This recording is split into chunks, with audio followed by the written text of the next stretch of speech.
పేరు సంజయ్ కుమార్. నా వయసు 9 సంవత్సరాలు. ఇప్పుడు నేను చెప్పేది ఒక రకంగా ప్రసంగం లాంటిది. వీడు చెప్పేది మేము వినాలా అని అనుకోకండి. మీ 2 నిమిషాలు నాకు కేటాయించండి. ఈరోజు మన భారతదేశం మహనీయుని కోల్పోయింది. అందుకే మాకు స్కూల్ లేదు. ఏపీజే అబ్దుల్ కలాం, ఆయన గొప్ప శాస్త్రవేత్త, భారతరత్న అవార్డు గ్రహీత, భారతదేశపు 11వ రాష్ట్రపతిగా 2002 నుంచి 2007 దాకా వ్యవహరించారు. ఇంతటి మహానుభావుడు చనిపోతే రోడ్డులో ఆయన ఫోటో లేదు, ఫ్లెక్సీ లేదు. ఎటు చూసినా సినిమా పోస్టర్స్, ఇంకా ఆయన ఎవరో బర్త్డే పోస్టర్స్, ఫ్లెక్సీలు ఉన్నాయి. మన దేశానికి ఎంతో చేసిన వ్యక్తి గురించి ఎక్కడా లేకపోవడం ఆశ్చర్యకరం. అబ్దుల్ కలాం సార్ మనకి ఎంతో చేశారు. ఇంత చేసిన ఆయనకి మనం తగిన నివాళులు అర్పించాలి.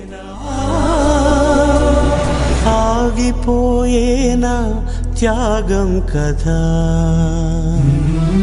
Wake up India. జోహార్ Abdul Kalam. Thank you for watching.